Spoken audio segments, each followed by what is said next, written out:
Okay, it is 6:30. I'd like to call this meeting of council to order and state that the city of Winkler is situated on Treaty 1 land, home to the Anishinaabe, Cree, Ojibwe, Dakota, and Dene peoples in the homeland of the Métis Nation. We respect the treaties that have been made on these territories and dedicate ourselves to a future based on respect for all peoples, moving forward to a harmonious, prosperous future together.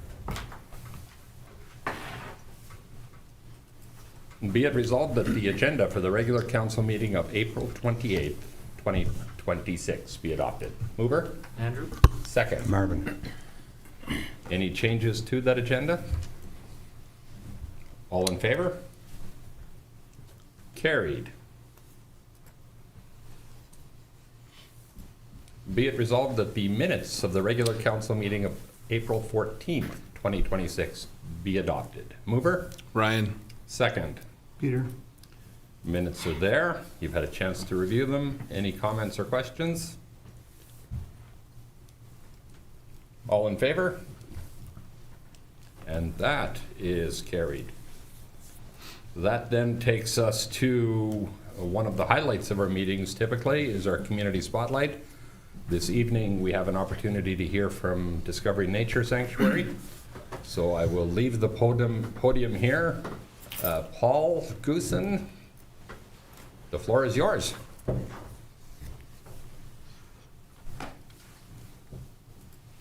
Good evening, Mayor Siemens and city councilors. Thank you for the opportunity to provide city council with an update on the Discovery Nature Sanctuary. My name is Paul Goosen, and I chair the Discovery Nature Sanctuary Committee.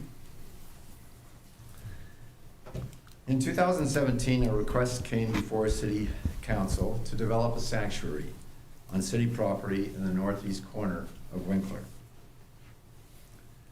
The official request came in June of 2017 and the city confirmed its support for this initiative. A committee was formed and planning was initiated to develop a nature sanctuary. A year later, in 2018, the Discovery Nature Sanctuary, DNS for short, was officially opened. The DNS committee determined a vision, mission statement, principles, policies, and goals for the sanctuary. These were agreed upon between the city and the DNS committee and are outlined in a management plan which was approved by the city and the DNS committee in 2025. The DNS covers about 34 acres of woodland, grassland, and wetland habitats, which harbor over 300 species of plants and animals. Over a dozen species of mammals have been documented in the sanctuary, including a couple of moose, which was pretty amazing. Wow.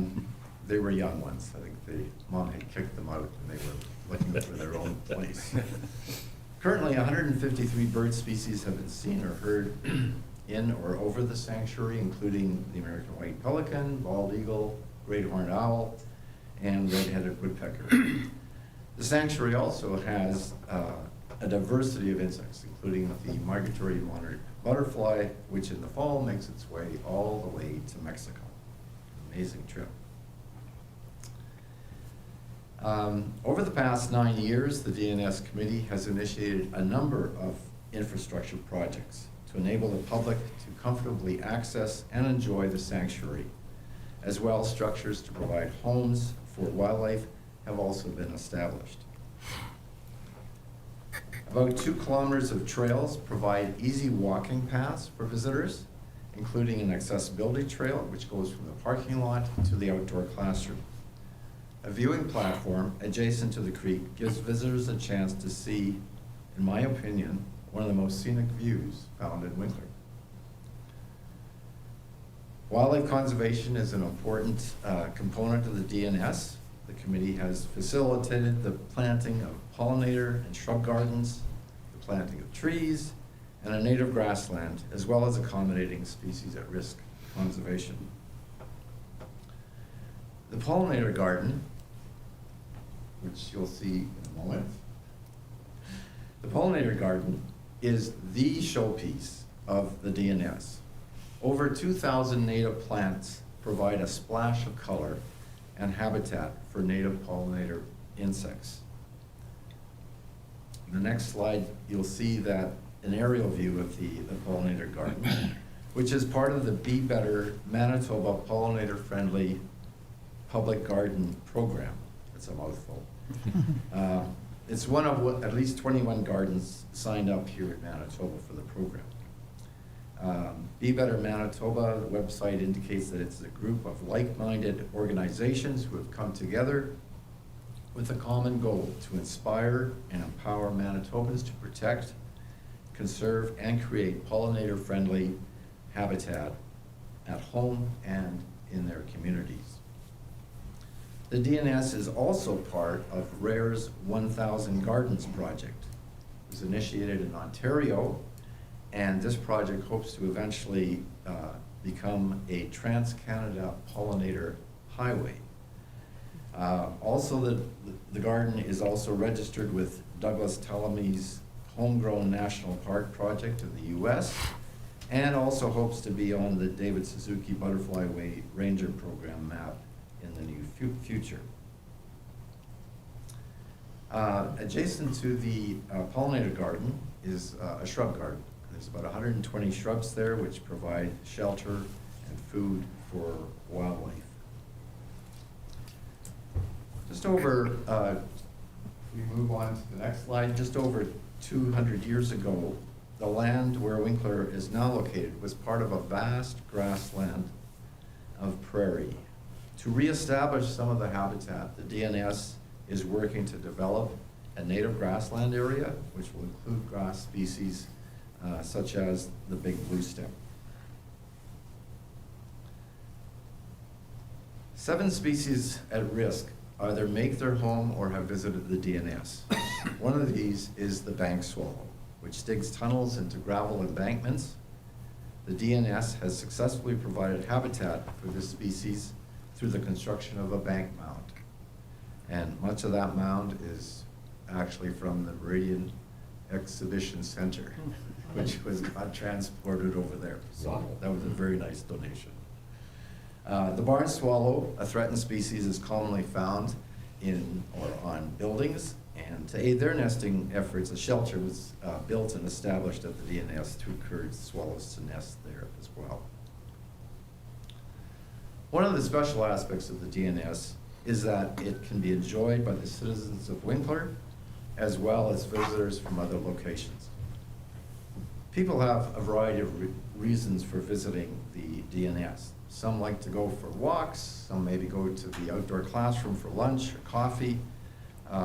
Others might just want to do some photography or bird watch. Those are some of the reasons why people visit the DNS. And it's not only families or individuals that visit the DNS. There's a variety of groups that have used the sanctuary as well. And as you can see from this list, it is quite a diverse list of groups that have visited this sanctuary. One of the focal emphases that the DNS has is promoting environmental education. The sanctuary is well suited for teachers to augment their classroom curriculum with real-life experiences. The schools within Garden Valley School Division are ideally situated to take advantage of the DNS, as all are less than 20 minutes away from the sanctuary, therefore having easy access and cost-effective travel. We're aware of at least 14 schools that have used the site, including one from Morden and a homeschool group from the Steinbach area. In terms of school visitation, about 2,800 teachers, aides, students, and chaperone visits have been recorded during the past 9 years. We estimate that over 3,000 visits are made annually to the DNS by other visitors. Special events have also been held at the DNS. We are pleased to announce too that the DNS Water Festival will again be happening under the direction of Renee Penner. It's been absent for about 4 years, but Renee has recently joined the committee and is gung-ho to help get that festival going again. The event is a cooperative venture with the City of Winkler, Pembina Valley Watershed District, and the DNS Committee. There's a number of schools that send their students to this particular event. The local media have done a great job of promoting and reporting the DNS and its activities. We are very grateful for them bringing greater awareness of the DNS to the general public. For those who are not familiar with the sanctuary, or those who wish to learn more about it, please visit the DNS website, which can be found at www.discoverynaturesanctuary.ca. There's lots of good information there about the sanctuary. For a little more up-to-date information on a more recent basis, another source of information is the DNS Facebook page. The City of Winkler retains ownership of the DNS site and has final authority over the use of the sanctuary and all projects and improvements at the DNS.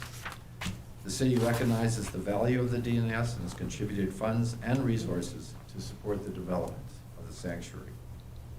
The DNS committee consists of volunteers and agency personnel who undertake responsibility for the planning, development, and visitor experience at the sanctuary. Agencies represented on the committee are Winkler Game and Fish and the Pembina Valley Watershed District. Representatives from the City of Winkler are also part of the committee to advise and provide updates related to the DNS. Over the years, nearly 20 people have been part of the DNS community in one way or another, including Councillor Peter Fraze, who was an effective promoter of the DNS and a nice conduit between the city and the committee. So appreciate the work, Peter, that you did during that time. In 2025, a management plan for the DNS was approved. The purpose of the management plan is to implement the vision, goals, policies, and principles agreed upon by the City of Winkler and the Discovery Nature Sanctuary Committee, so to benefit the sanctuary's biodiversity, enhance visitors' experience, and encourage the public's engagement in nature conservation. The plan also outlines the roles and responsibilities of the City of Winkler and the committee which oversees the development of the sanctuary. The plan is intended to provide a long-term management strategy to ensure the integrity and longevity of the sanctuary. The development of the DNS would not have been possible without the support, either financially and or in kind, by many, many local businesses and other organizations. We also are grateful for private donations that have been given to support the DNS.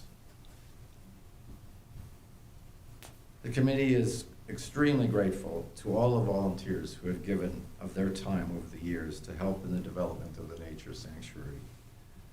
We can always use more volunteers and would encourage anyone interested in helping to contact us or anyone else on the committee. The committee was pleased to have the DNS nominated and recognized by Recreation Manitoba through awarding the DNS its 2026 Nature Award. On behalf of the DNS committee, I thank Mayor Siemens, City Council, and the City Winkler staff for their support. The DNS is truly a very special place here in Winkler and hopefully continues to bring much joy to visitors who visit the site. Thank you very much for this opportunity to provide an update on the DNS. Thank you. Thank you very much for that, Paul, and for yours and the committee's continued work on that jewel that we have there. It's something that's truly special to be able to have that type of park right inside a modern industrial city. Yes. And the fact that we have a group of people committed to maintaining and enhancing and growing it, that's something special, and we thank you for your work in that regard. Thank you, appreciate that. Additional comments from council? I had a question. Oh, go ahead. Please. Just years ago, you talked about stocking fish in there for catch and release for kids and stuff like that.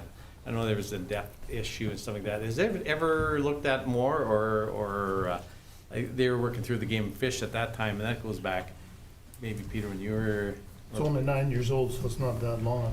Okay, well, it was a Yeah, while. we tried right from the start, and I don't know if we ever got anywhere. Yeah, Okay. it didn't get too far. I know Okay. there was interest in doing it. Okay, But I think there's also challenges with having that, because once you start getting fish, you've got fishing rods and people. okay, okay. And that sort of thing, and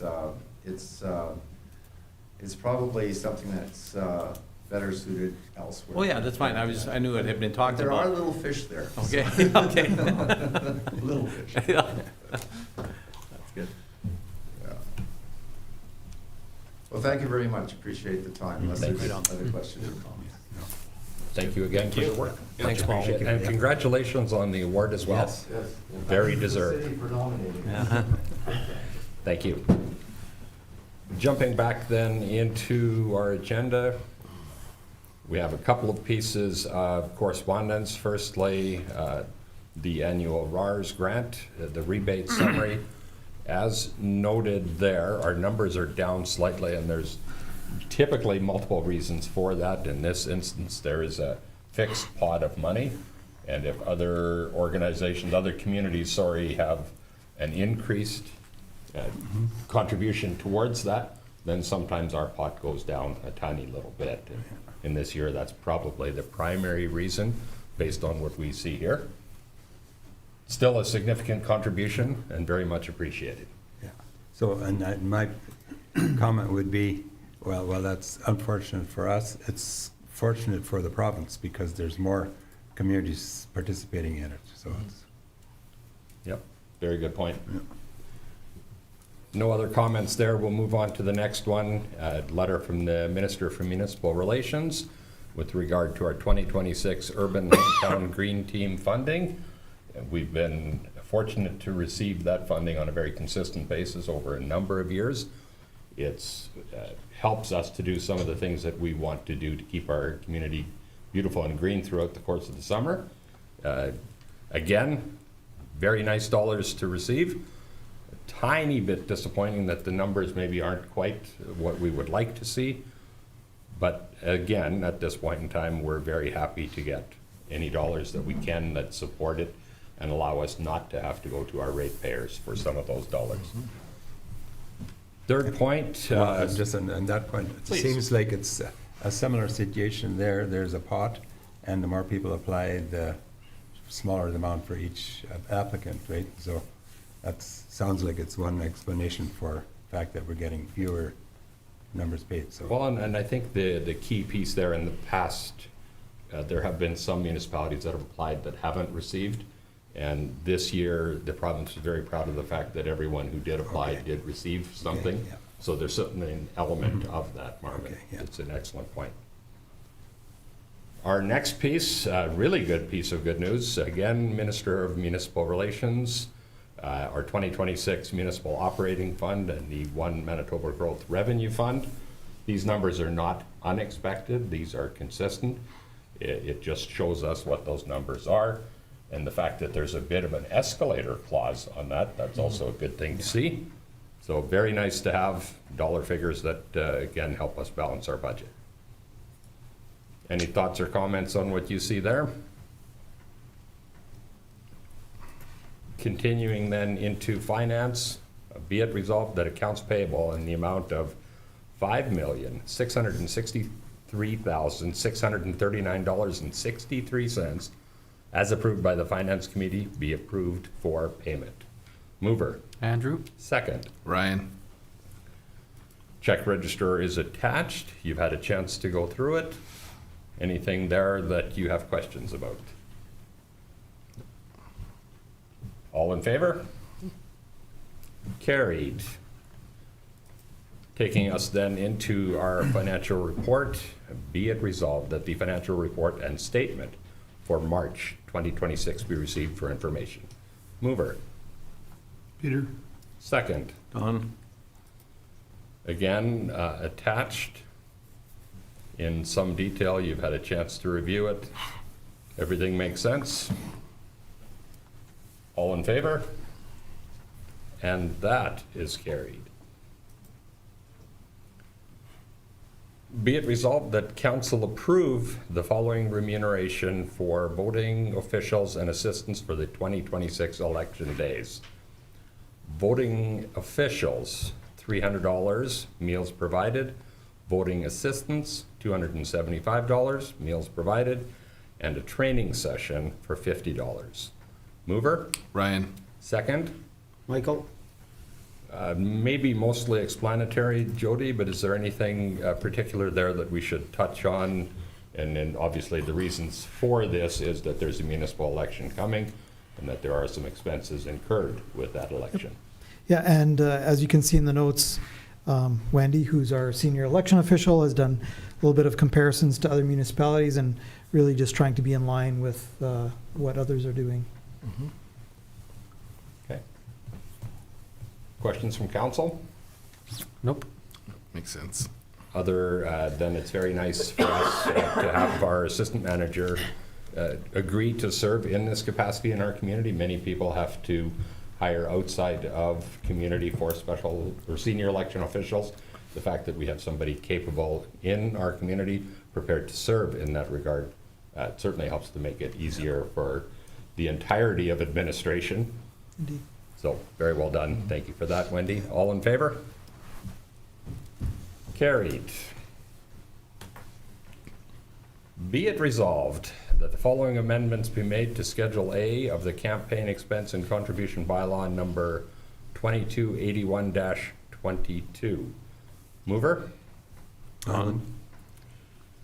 Don got it, Marvin got the second. The shared notes there tell us that the only thing we're changing on that is the dates. And in terms of contribution allowances and fundraising allowances and what that looks like, stays exactly the same as it was in the 2022 election. Not seeing anything further, all in favor? That is carried. Whereas it is important for council members to receive comprehensive orientation and to ensure effective governance and decision-making, be it resolved that City Council authorizes the administration to contact Gordon McIntosh to provide council orientation sessions to be held from December 3rd through 5th, 2026, with professional fees of $10,000 plus applicable travel expenses to be shared between the RM of Stanley, the City of Morden, and the City of Winkler. Be it further resolved that all council members be encouraged to attend these sessions to support a successful start to the new term. Mover? Ryan. Second. Michael? Jody, if you would help us a little bit there just to follow that. Yeah. So this will be a one-day event. It's possible that we have a session the evening before. Those details are still to be determined. Gordon McIntosh has done municipal training across the country for a number of years. And so the thought here was to get some outside orientation for council on some of the higher level broad issues of governance. And then each of us as municipalities will still have our own orientation sessions with our own members of council at that time. And one of the things that we did in the last election and we'll plan to do again is for those candidates that will be running in the election, we'll give them a calendar ahead of time that shows them a number of months of schedule so that they too can be ready for it should they be elected and have their calendars in a place where they can attend these and other similar events. Thank you, Jody. Yep. Again, when we take a look at items like this, it's important to have experts at the table to help new councils understand what their roles and responsibilities are and how they need to interact in those roles and responsibilities. Those experts are not inexpensive, and I'm very proud of our city management team for connecting with the RM of Stanley and the City of Morden to be able to get that level of expert to come here to teach new councils, but to make that cost much more affordable when we share it between the three parties. So, well done, Jody. Thank you. I think another benefit is, it's at the very beginning of that term, it has the three councils connecting with each other and hopefully set a good tone for Absolutely. that term. It's- Good point. Yeah, it's very good. Yep. All in favor? That is carried. Moving then into the next point, the Winkler Centennial Golf Course parking lot. You see a number of whereases there that ultimately point to the fact that we are partners in that facility and that we have the community stepping up to make it happen and need a small contribution from us to bring it across the finish line. Therefore, be it resolved that Winkler City Council approve a financial contribution equal to 25% of the total cost to a maximum city contribution of $112,500 towards the Winkler Centennial Golf Course parking lot paving projects, with funds to be provided from the city's general reserves. Mover. Andrew. Second. Michael. Michael beat you to it, Peter. You got it. So yeah, as a golf course board, we've been looking at this parking lot for a while for safety concerns that have been ongoing. But in order to borrow money for this, we required a contribution from the city. And in the past, on some of these larger capital items, it's been a third between city, the business community, and the course. This one we decided to have a smaller ask. Good for, lucky for you, Henry. But it's something that unfortunately needs to get done. It's tough spending that kind of money, but it's a big price tag because we want to do it right. So we're going to borrow some money and redo the parking lot there. And another reason why we asked for city contributions from the golf course side is, as soon as we've paid for it, it becomes a city asset. The entire golf course is a city asset that's leased for $1 a year. So we're doing it, and the city owns it.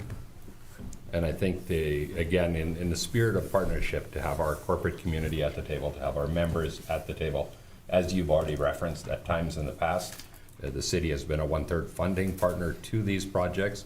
We very much appreciate that the golf club recognizes that we have significant constraints on our budget, and to decrease that number just a tiny bit of this ask, recognizing that immediately after it's done, it flows to the city. So very much appreciated. Thank you for that. You bet. Additional questions or thoughts from council? If we're ready, all in favor? That is carried. Hurry up and get her built. I'll do it in fall, There you go. at the end of the season. Be it resolved that the minutes for the Pembina Valley Water Cooperative AGM and board meeting for March 20th, 2026 be received for information. Mover? Marvin? Second. Peter? Notes and minutes are attached. Anything we need to be particularly aware of, Marvin? Well, I think one of the things that is certainly impressive is, and certainly a big thanks to Mayor Siemens on working with other mayors in Reeves, asking the province to recognize that we have a water challenge in southern Manitoba and that we are a large contributor to the tax coffers of the province, and advocating for a joint project. And so due to that, I think largely the $20 million project or infusion into Pembina Valley Co-op really will help us as we continue to work hard at meeting the goals and the needs of our water citizens. So, thank you. Thank you for that and for your continued efforts on all things water from a city of Winkler point of view. It's appreciated that you serve in that capacity and are prepared to serve and do the work that's needed to be done there. It was much more fun to come to this meeting than it has been in the recent past. The water co-op has been struggling mightily to fund the desperately needed projects. The fact that the board and staff of the Pembina Valley Water Co-op put a plan together that allowed all of us as municipalities to get behind it, initially in the cash call, secondly in inviting the province to participate, to allow us now to what looks to be on a fairly good trajectory. Yeah. Now, if we can only be certain that there will always be water flowing down the river for us, that would be even better. Yes, that's our next, and we've worked a lot on that over the last couple of years, looking at all possible available sources of redundancy, and I think that will require also much more provincial input at that point, because the water we have comes from Correct. basically the south on the Red River. So more work to be done. Yeah. All in favor of the notes and minutes? That is carried. Moving then into planning, be it resolved that planning committee meeting minutes for April 14th, 2026 be adopted. Mover? Don? Second. Ryan. Attached for your review. Comments? I don't think so. All in favor? That is carried. Be it resolved that road naming bylaw number 2359-25 be given second reading. Mover? Peter? Second. Ryan. As mentioned a little bit last time, there's a stretch of Pembina Avenue East that was still known as Church, and we are now making sure that it's all named Pembina Avenue East, and we can go from there. Is there anything further, Jody, that is past that? Nope, that was due to an annexation that happened back in 2013. So it was part of RM of Stanley, that's why it was named Church Avenue. Right. And just in the whole process of that annexation, that little renaming of that little strip was missed, so. And since then, the Arm of Stanley has renamed theirs Correct. Pembina, so we had that tiny little stretch that was known as Church that could get confusing if there was ever a fire call or any other reason ultimately. Yeah, So this is fixing up what would mostly be called a clerical thing. that's right. All in favor?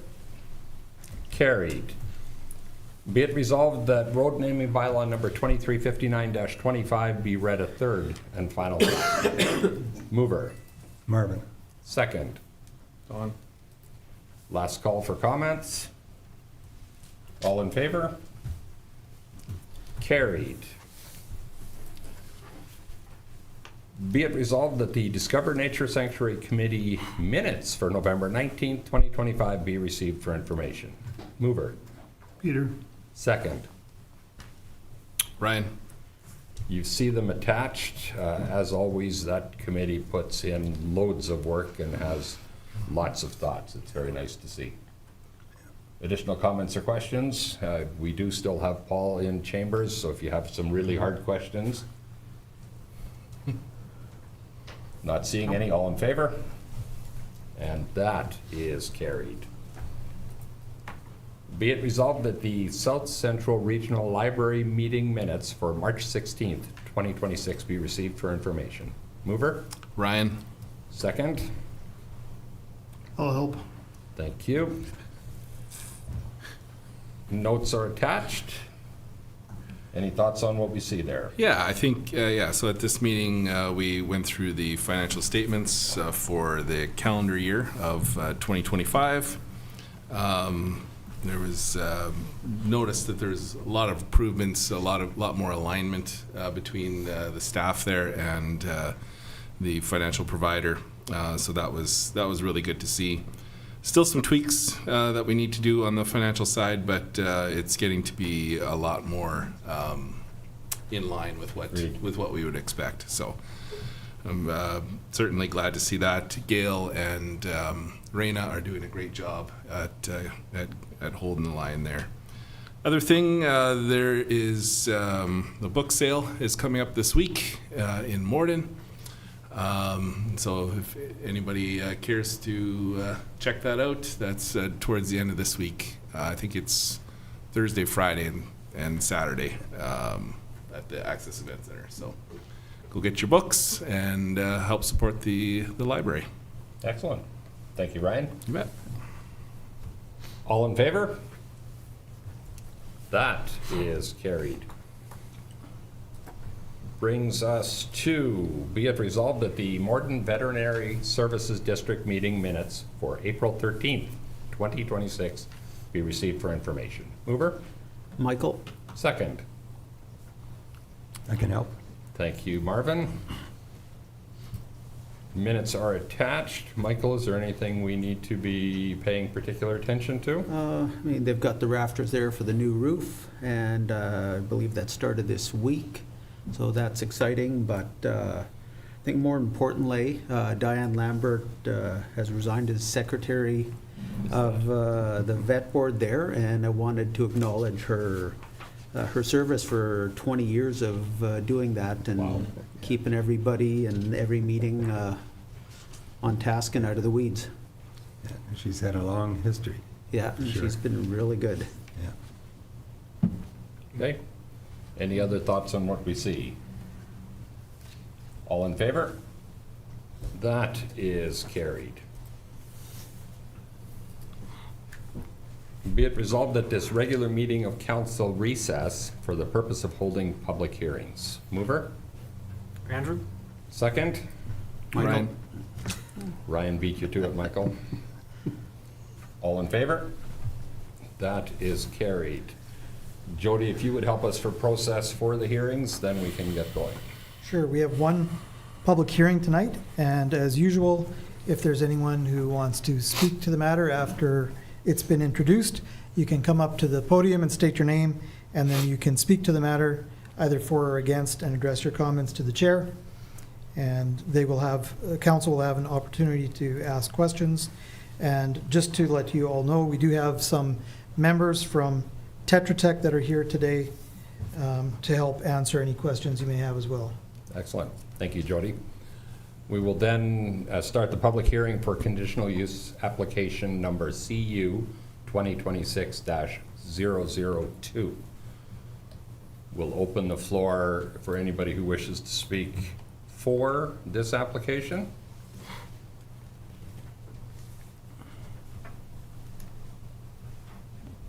And in this instance, I imagine the Tetra Tech crew is mostly here to answer questions. Jody, is that right? Yes, I don't know if they have any comments other than that, but they are definitely here to answer questions. Okay. Are there opening comments from the Tetra Tech crew? Yes, hi, good evening, Mayor, councilors, and other representatives. Good evening. My name is Jeannie Piercy, and I'm representing Teletech Structures. And our role is to represent the proponent for the communication tower, which is Bell Mobility. So we're happy to be here and answer any questions that anyone has on this proposal. Excellent, thank you. I'll then open it up in chambers if anybody has comments that they wish to share.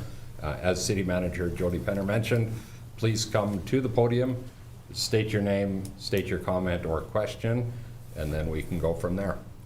In the meantime, Henry, if I might backtrack a little bit, If you would. neglected to just give the gist of the application here. It is an application for conditional use, and the applicant is Teletech, as mentioned, on behalf of Bell. And the owner is City of Winkler, as the proposed location is our lands. And the existing zoning there is PR, which is Parks and Recreation. And the request here is in order to construct a 30-meter communications tower in the PR Parks and Recreation Zone. And that does necessitate a conditional use for anything that's over 15 meters. And in this situation, it is. It is. Thank you, Jody. Giving that additional context, if anyone's here wishing to speak to this, would give you opportunity to do so now.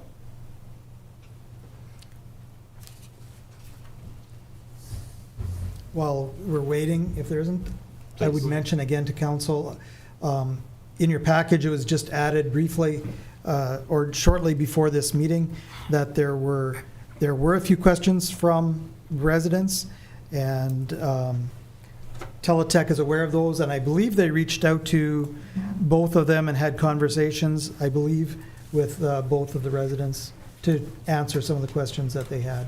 Recognizing that those have just been added and not all of council may have had an opportunity to see them, do you mind just running through them really quickly, Jody? Sure. One was an in-person conversation, so I don't know all of that. But the one that had some questions, the first question was, is this a 5G tower? The answer was yes, the tower will broadcast both 4G and 5G wireless services. Question 2, if so, will it ever be upgraded to 6G? Answer is yes. Once built and introduced into the Bell network, this site will become part of the City of Winkler wireless network grid.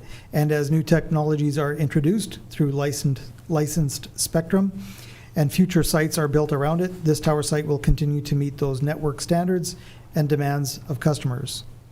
Third question, if upgraded to 6G, what safety protocols are required? And the answer is that 6G technology framework is currently in development with no formal launch date. However, just like technologies before it, Health Canada and ISED will set safety standards and protocols by which all licensed spectrum holders of that technology will be required to adhere to. If you'd like, I can read part of the Safety Code 6 and the protocols defined by Canada Health as well. I think we're probably good in that Okay. regard, unless anybody at council would specifically, they're attached there for your review.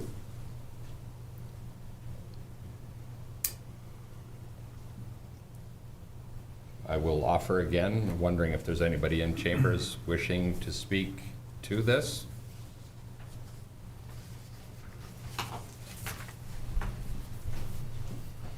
Evening, council, staff. My name is Jack Fraze, and I'd like to take this opportunity to speak to this issue. I want to be clear from the start that this is not about being against technology or progress. Reliable connectivity matters to all of us, but it also matters where infrastructure like this is placed and how those decisions affect the people who live here. First, there are still questions about long-term exposure. Organizations like the World Health Organization and Health Canada say current limits are considered safe, but they also acknowledge that research is ongoing. Even though mainstream agencies say it is safe, case studies show a pattern that's hard to ignore if you're sensitive or just want to avoid potential risk. Given that uncertainty, it's reasonable for residents to ask for a cautious approach, especially when the proposed location is so close to homes where families spend most of their time. Some of those health concerns mentioned are insomnia and sleep problems, headaches, fatigue and extreme tiredness, difficulty concentrating and short-term memory loss, dizziness, irritability, anxiety, irregular heartbeat, nausea, rashes, joint and muscle pain, and tinnitus from their health studies. Second, 5G infrastructure works differently than older networks. It often requires more antennas placed closer to where people live. Even if each one meets safety guidelines, the reality is that this increases overall exposure in a concentrated area. That's something many residents are understandably uncomfortable with. Another important issue is process. Residents deserve meaningful consultation. Trust is built when communities are genuinely involved in decisions that affect them, especially when health concerns are a consideration in the process involved. Finally, we should be asking a simple question: are there better alternatives? Could this infrastructure be placed in a commercial or industrial area where it would have less impact on daily life? Supporting connectivity doesn't mean accepting the most convenient option for providers if it comes at the expense of residents. At the end of the day, this is about balance. We can support modern infrastructure while still protecting the livability of our neighborhoods. Those two goals don't have to be in conflict, but achieving that balance requires thoughtful planning and real community input. And I just noticed that your strategic plan, our values, quality of life. Thank you. Appreciate that, Jack. Thank you. Council, do we have any questions or comments for Jack?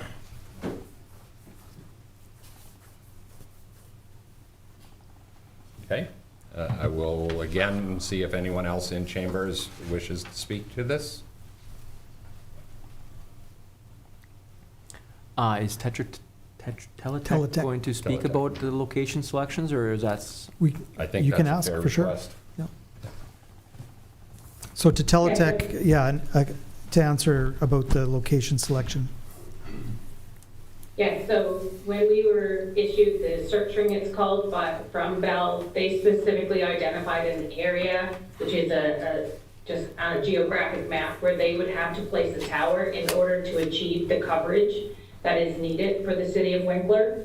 So we evaluated all properties within that boundary to identify reasonable locations, of course, looking at commercial and industrial properties first as options. In the area that we were provided, there were no suitable options for commercial or industrial property that will be suitable, and hence we contacted the city regarding their use of the space for the purpose. Wondering if you could speak as well to the health concerns and the concerns around 5G that were stated. Absolutely. So every new tower is, it has to go through an application process with ISED, and keeping in mind that Health Canada governs all emission sources for RF electromagnetic fields, as was mentioned. So we will be, as part of this application, there will be a safety code 6 analysis completed that will look at all of the equipment that's proposed to be on this tower and ensure that that is done correctly and within the guidelines of safety code 6 to ensure it's safe not only for the public, but also for the workers who have to maintain and install this equipment. As equipment gets changed in the future for any other sort of technology or any other equipment that may be installed, it will need to be reevaluated through an additional application to ISED, which will then require an additional safety code analysis for any changes to equipment. Okay, thank So you. if they ever upgrade, or if they ever want to upgrade to 6G, they have to go through another process. Correct. Is it a public engagement process or simply a process through ISED? Or, It's simply a process through ISED once the tower is there. okay, so it's not through another public hearing of any kind? Correct.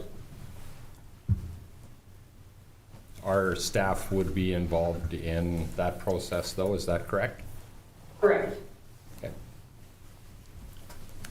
So can I make a Please.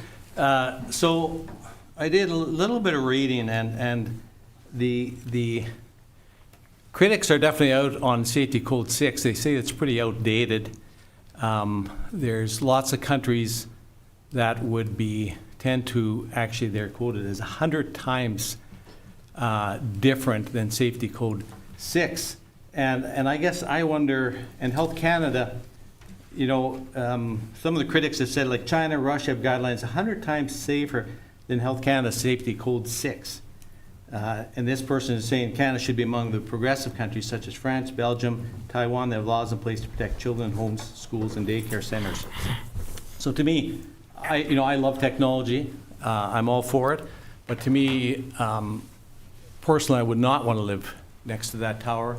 The schools near there, kids in the playground, and there's, like I say, the Safety Code 6, no scientists, but definitely some doctors and stuff like that, and some reading that I found is they definitely say that's pretty outdated, and they should be more like the Europeans. You know, even Russia protects their people more than Canada does. So, any comments on that?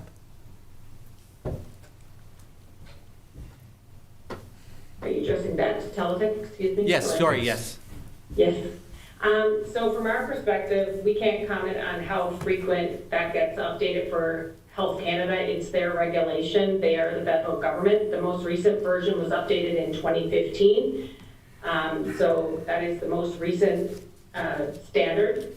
And so they do all of their analysis and research, and it's not our place to comment on the status of how it compares to other countries.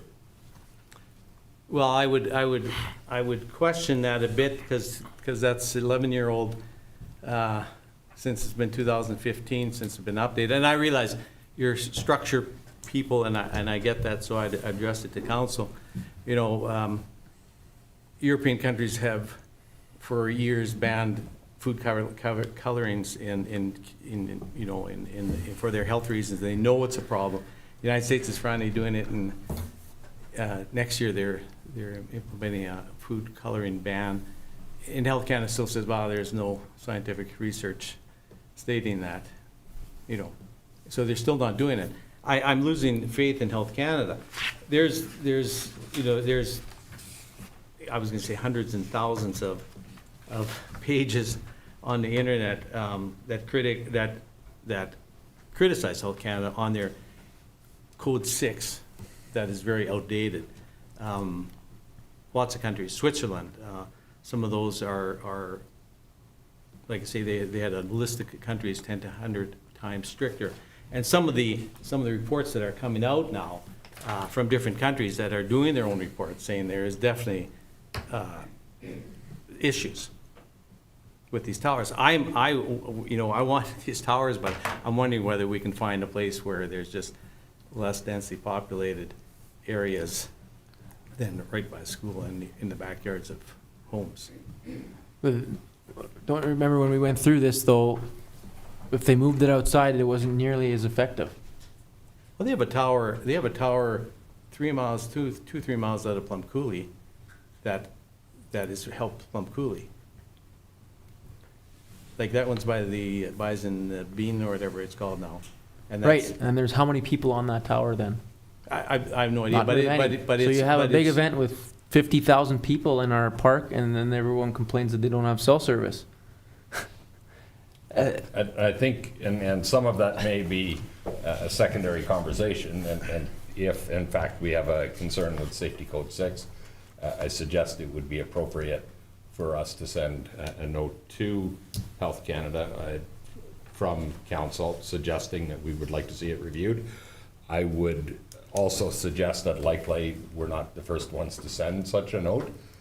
Today, based on what we're looking at, we've had some comments brought forward. We've have some thoughts in terms of location based on the current rules, and the current rules suggest that this is okay here. But that's why we're having this hearings, to be able to review that, discuss that, and then ultimately make a decision.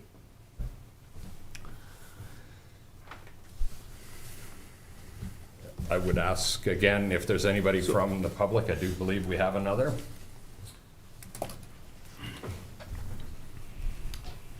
Good evening. I thought I'd just put some thoughts together and kind of share them here. It's, I'll ask you to start with your name as well. Don if you could, Paul. please. Thank you, Don. Sorry. I'd like to address my concerns on Teltech's application to erect a 30-meter tower in the park and recreation zone. I've read numerous articles on the effects of cell towers and have on the people living near to the towers. Some articles have a lot of scientific analysis to it and how it affects different people. But I am not a scientist and I can't speak to that. But there are a lot of studies that have been done that are inconclusive and ongoing studies. And so with that said, I have also evidence in regards to the effect, and in those articles they say we need to do more research. My approach would be to put it in our industrial zone or the golf course. We talked about ownership of the golf course. You own the golf course as well. So that is also something that would be open to you, and that would be further from the residential area, farther from school. And I'd like to also to appeal to council to look after the interests of its citizens versus maybe some of the technology that we have. And I'm not sure. Another question I had is, how close is the tower to your nearest resident? 1 second. We can find that fairly quickly, Don.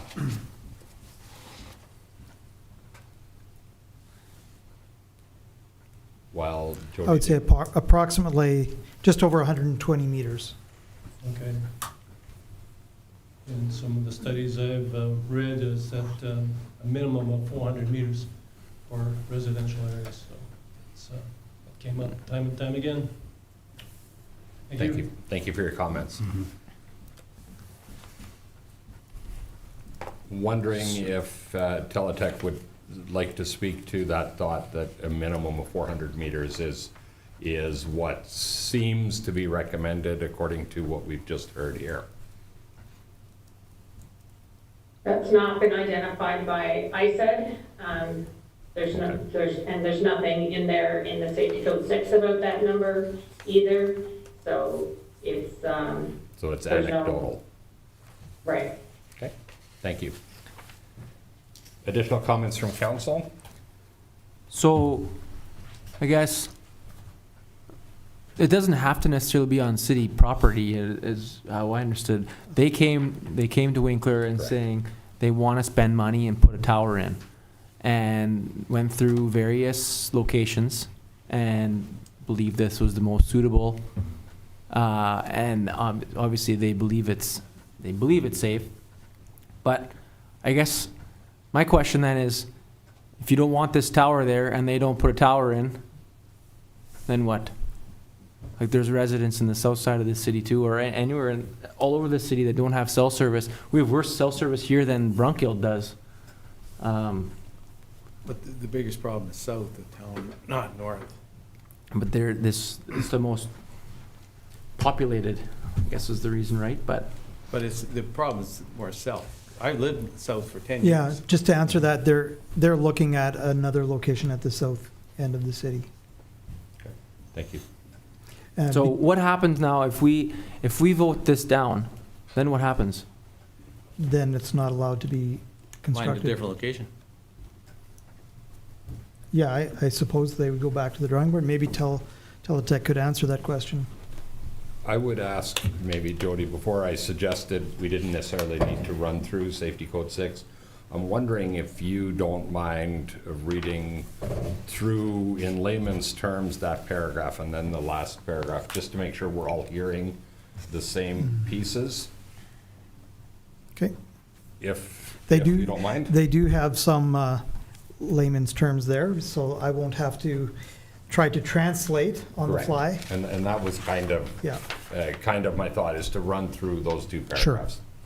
So safety protocols are defined in Canada by Health Canada, and specifically a Health Canada document called Understanding Safety Code 6, Health Canada's Radio Frequency Exposure Guidelines. Safety Code 6 is one of a series of safety codes that provides radiation protection guidance for radiation-emitting devices. In layman's terms, cellular RF, radio frequency, radiation is the kind of energy used by cell phones and cell towers to send signals through the air, much like radio and television broadcasts. It is weak energy, not the harmful kind associated with X-rays or nuclear radiation. In Canada, Safety Code 6 is the health guideline that sets strict limits on how much of this energy people can be exposed to, with wide safety buffers built in. The strongest signals from a cell tower are right next to the antennas, which are usually mounted about 100 feet or more above the ground and are not places where the public can go. By the time the signal reaches ground level, where people live, walk, and work, it has spread out and becomes very low, typically far below the Safety Code 6 limits and well within levels considered safe. To put signal strength into everyday perspective, a cell phone usually transmits at a very low power, roughly up to 1 to 2 watts, and only when it is actively sending data. A baby monitor is even weaker, typically using just a fraction of a watt, because it only needs to cover a short distance inside a home. An AM radio station, by comparison, can transmit at tens of thousands of watts, which is many orders of magnitude stronger than a cell phone or a cell tower antenna. Yet people have lived around AM radio stations for decades without everyday exposure exceeding safety limits. This comparison shows that higher broadcast power does not automatically mean higher risk, especially when distance and safety standards are built into the system. Thank you, Jody. This was provided by Nick Parker of Teletech Structures. He's one of the ones on the virtual meeting with us.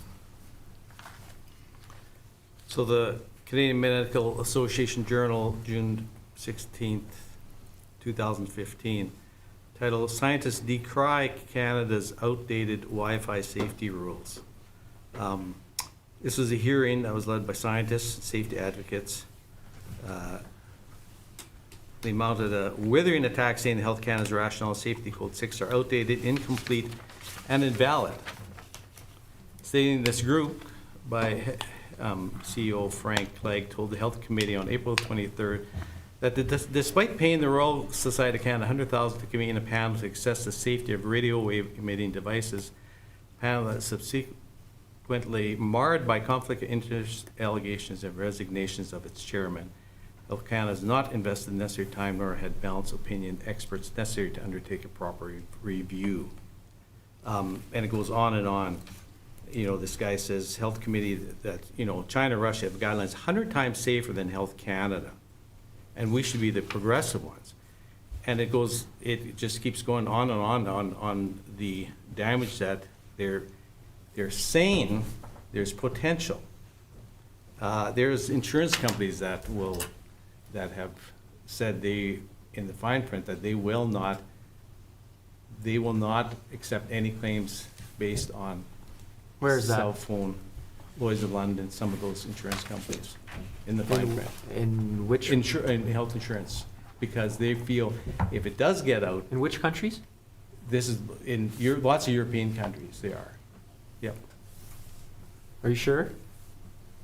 I think in Well, I'm not in contact with Lloyd's of London, this is just Right, but you information. can read all kinds of news stories that want to tell you what you want to hear.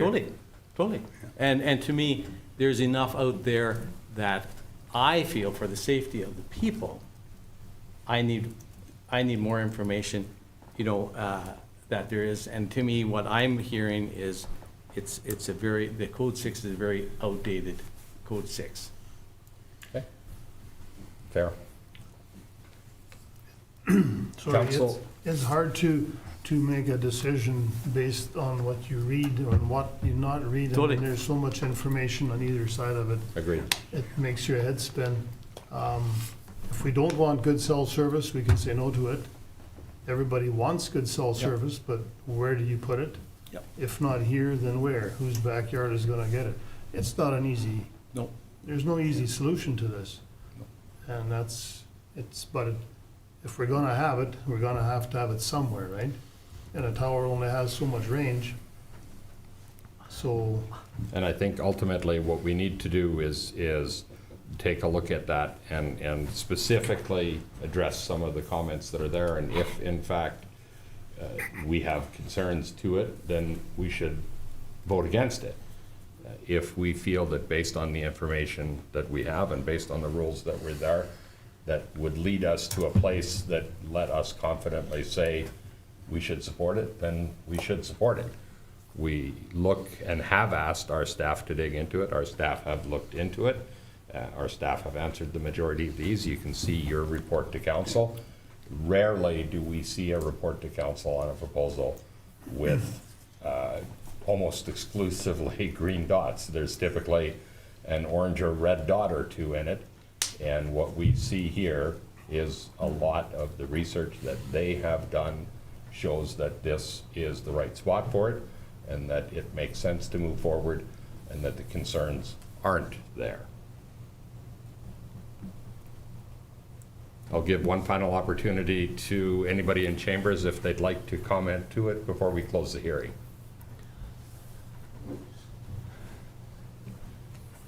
This is just a suggestion. I'll get again, Paul goes. Sorry, Paul goes, just a Thanks. suggestion. What about the tower by Access Credit Union there? Could they stick it on there? I don't know who owns it. Is it Bell or is it, I don't know who owns I that think- particular tower, but. I think that one's a radio tower, if I'm correct, Jody? AM radio? Used Possibly. to, Golden West used to be tenants in that building. I believe it's their tower. Hopefully people didn't live by that. Just a suggestion. It just Yeah. occurred to me. Location was, Just a comment. like, I think was mentioned earlier, but, you know, studies were done on coverage areas, and the selection was based on trying to fill gaps in the community. Correct. So certainly, I think as Teletech mentioned, a number of different locations. They did have a preference for commercial industrial. There was none available in the area that would impact those gap areas, so this is what they came up with. I think what it comes down to is decision being made, and then I don't know specifically what approach they would take if this was turned down. Okay. I presume they would try to look for another spot, but we're here at this spot because we couldn't come up with This another was their suitable recommendation. spot. Yeah. Have you guys seen these things being turned down and then rebuilt in a different location in the community? Or do you just go to a different community then for your next one? Question for Teletech. To achieve the goals that Bell wants to achieve in this area for capacity and also coverage, it would have to be in the location where we identified, or they identified, excuse me, to get the coverage that you need. There was a specific search ring that was provided, and unfortunately, there wasn't any other options. We did look for existing towers. We did look, as I mentioned, for industrial or commercial property, and none of those exist. So if this is turned down, it means there will be no coverage in that area. Thank you. Could I ask another question which you maybe cannot answer, or will not answer? So you're working on behalf of Bell, is that correct? Correct. Okay, so if you say there's no coverage, but does TELUS or whatever the other different providers, do they share Bell's towers or do they not? Yes, so TELUS and Bell have the same agreement across the country. So a lot of times west of Manitoba will be TELUS towers, which Bell would then have access to the same network. They use the same towers. And then Manitoba East, it's generally Bell and TELUS would be operating on those. They also have agreements in specific cities, like with Rogers, and they co-locate on each other's, even though they have different technology, they co-locate on each other's towers to minimize the number of towers. So they are in conversations with Rogers already about how they improve coverage in the city of Winkler in general. And as was mentioned previously, not only was this tower as part of the plan, there is a tower proposed in the southern part of Winkler, because this tower, this one location will not solve all your coverage issues. So they're committing to investing in 2 separate towers as part of this proposal to improve coverage in general. So if you're a Rogers customer, and I'm not, but would you have coverage in that area? Right now? Yeah. No. No, in the park? No, Okay. you don't. Okay. Which park are you talking about? Like the baseball park. Wouldn't it depend on what your phone It's is set to? It's Likely. very spotty. Like but the question is, if a different carrier would put up a tower, your cell phones are set normally, depending on how you set them, to grab signals from other providers. Yeah. You can set them on a single provider, but you can also set them to look for Yeah. whatever carrier is available, I believe. I don't know if Teletech can clarify that. That's not exactly correct. Okay. Again, TELUS and Fair. So TELUS close. and Bell would be able to toggle between, like you mentioned, so if you were a TELUS customer or you were a Bell, because they use the same technology for their radios. Rogers does not use the same technology okay. for their radios, so they would then have to have their own equipment to improve coverage in that area. And they would be in conversations with Bell if they were to install a tower in the park, but how they could get equipment under to improve their customers Okay. as well. Thank you. And that's where I guess the part of the agreement comes in, where if other providers come in, there's allowances in the agreement for that and additional payments for that. Correct. Got it. So I guess a question I'd have is, what kind of distance, as you know, one of the suggestions from the floor came that it'd be put in the golf course, which would be anywhere half a mile to a mile away from this. How does distance affect, or how would that affect the coverage in the area that this is supposed to enhance if it was a mile or half a mile farther out. It's too far away.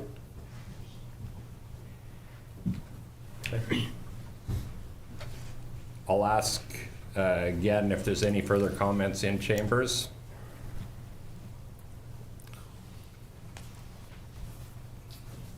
Don Falk again. I'm not sure, cell coverage, I have really good cell coverage in and around the park.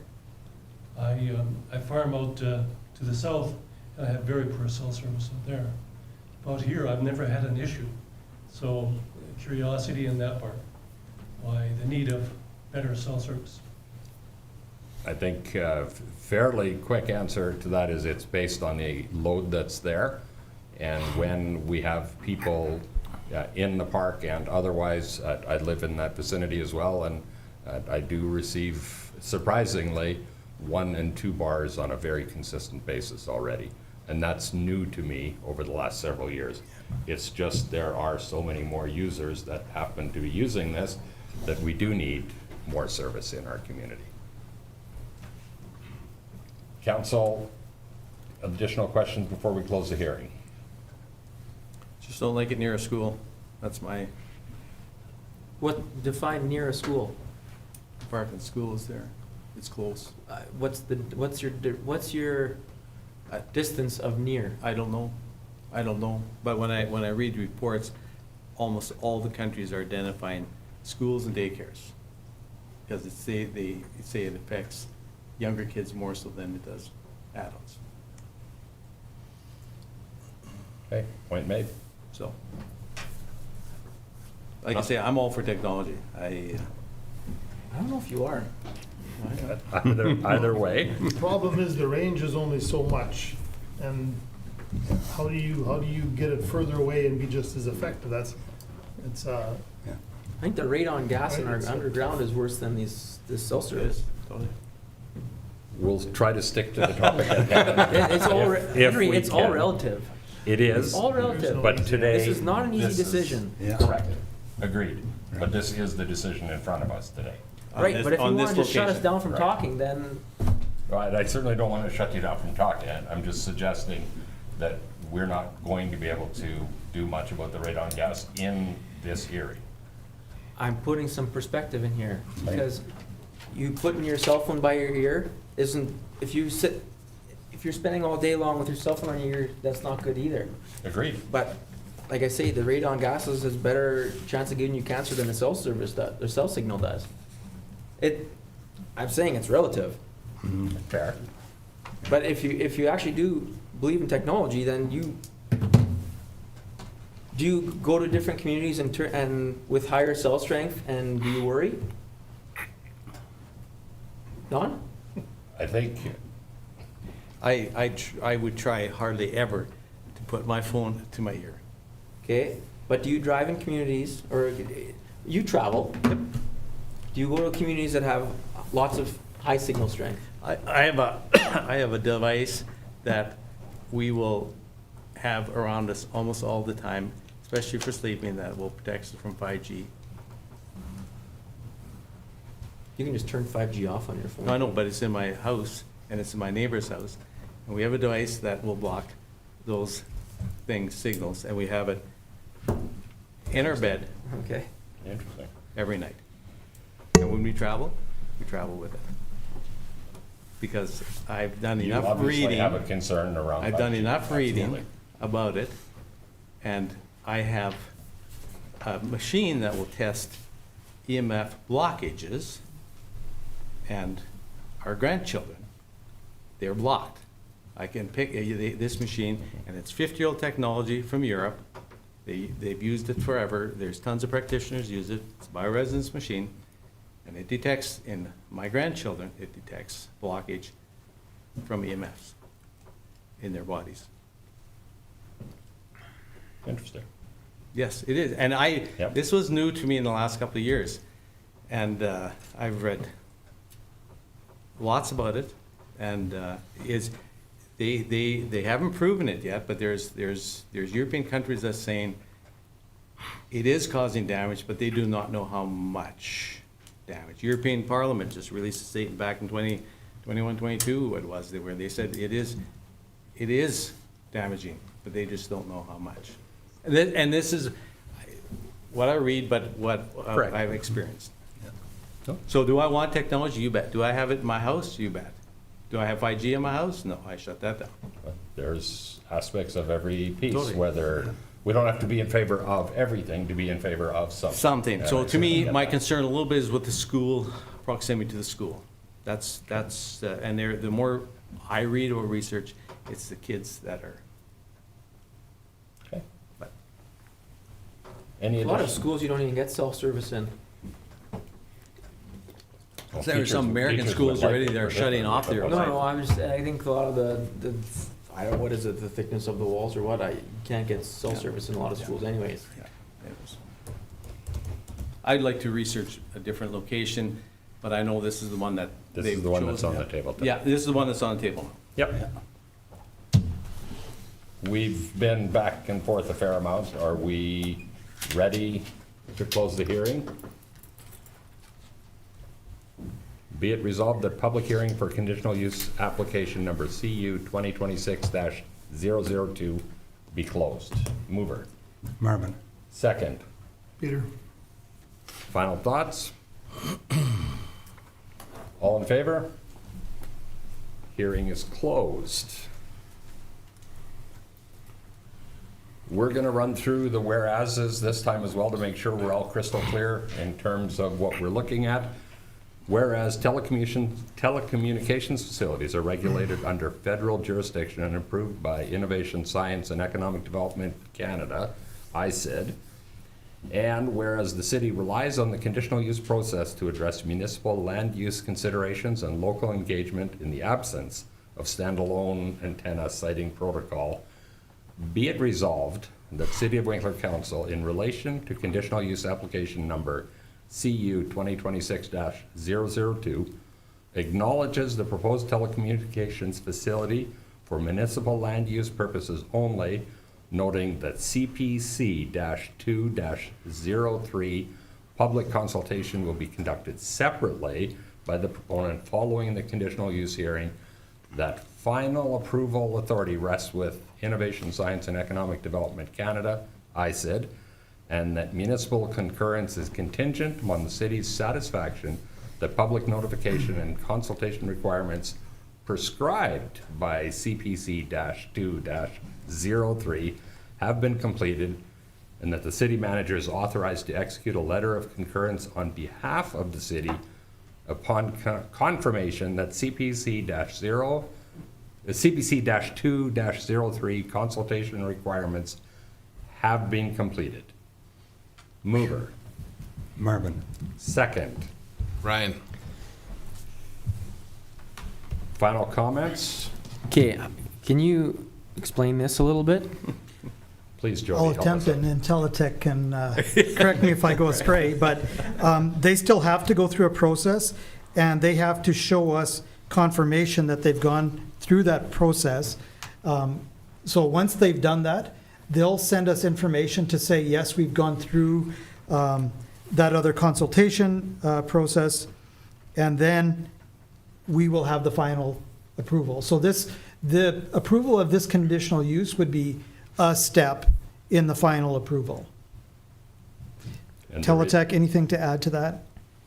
That's correct. We would go through public notification for a period of 30 days, collect all of those comments that are raised, what the responses were to those, and share a package with the city as part of that process. So if So there's this a, is coming back to us then?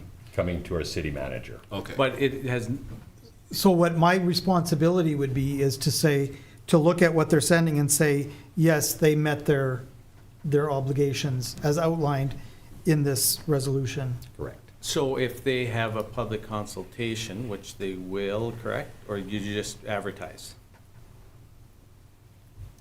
We put it in the newspaper, and then we address any comments that are sent in as a result of that newspaper notification. So if just saying 500 people show up, say something, they don't want it, they would send that to Jody, and that's, but still nothing would change, because they still are okay to put a tower in that location, correct? Teletech, is there a threshold of That's a good question. objections, or is it not in that sense that you're taking objections, but you're just getting feedback, or what thresholds would be there for you? So from our perspective, we answer all the questions that are raised or address the concerns that are identified, and then it comes back to council to then review those comments and review that to make the ultimate decision on if you agree with what's been completed and if you want the tower to still proceed in that location based on the feedback that's been received. So there's no math that says based on this number of objections or this number Got it. of, there's So no based- percentage requirements. So based on that comment, then it does come back to council. And that's not what our resolution says today. Exactly. Okay. That was the same question I had, is what is the process for it coming back to council? Would I, Based on what I've understood, there's not a process for it coming back to council after the conditional use has been approved. Okay, It goes that, back to the city. okay, thank got you it. for that clarification. Yeah. That's what our resolution shows as well, Yeah. is that it's coming back to the city. But it's not to council.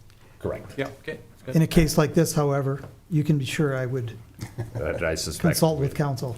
And that is a really good point. Our city manager does bring, when there is significant concern, significant thought, when there's something that has some weight to it, Jody typically brings that to us for comment. I would anticipate that that would be the same. We will give him the authority as the resolution currently states, but I would expect that if there's a significant amount of opposition or questions that are not easy to answer, that Jody would send that to us and we would have an opportunity to speak to it. But the condition is still approved. to put the tower there. Correct. Yeah, and that's good to Once note that, Jody- Don. Once Jody signs off. Well, the conditional approval is completed, but You have to sign the letter I of have to do that. concurrence. Yeah, the city still has to. Correct. It's the city doing it. You're authorizing me to sign it on behalf of the city. But it doesn't move forward if we don't sign that. Correct. So that is the trigger. Unless Jody signs a letter, authorization of concurrence, that doesn't happen. So that is the one stop after this Yeah. conditional use that we would have afterwards still, is that Jody would say, I'm not comfortable signing this based on, and then Yeah. if that letter doesn't get signed, it can't move forward. Do we have other thoughts or questions? So we can't put any other trigger in here then? Or add any other conditions to this resolution? We can make friendly amendments at any point in time, assuming mover and seconder approve. Do you have a thought of something that you'd like to add? I don't know, I just wonder if after this consultation, then it should come back, like, state in there that it comes back to council. I imagine that you could change the authorization. Could be that it's council. I'm not saying that you wouldn't come to us, I'm Right. just saying, like, then it would be official in here, Yeah, and then it would there have to would be a, come. there would be a vote then, yeah, too? That's right. If council always has the ability to authorize staff, often city manager, to operate on your behalf, but you don't have to. And you could change this to council, to come back to council for, I guess, to authorize that what was done. Well, that Was would, that way we'd be appropriate. satisfied with the Yeah. consultation, right? Yeah, So what I'm hearing you is you're offering a friendly amendment to say that after that process is complete, prior to the city manager executing that letter of concurrence, that this comes back to council for review. That's what I'm and, suggesting. and a decision, which would mean by resolution. And review and a decision by resolution. This council can't make any decisions outside of resolutions and bylaws. That's right. So my question then, who are our movers and our seconders? Marvin and Ryan. Correct. Marvin and Ryan, are you okay I'm with comfortable that? with that. Okay. Okay. That's attached to the resolution now. Do we have additional comments on that?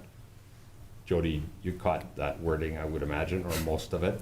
It's recorded, don't worry, Henry. You can find it pretty quickly after that. Fair enough. Thanks, Andrew.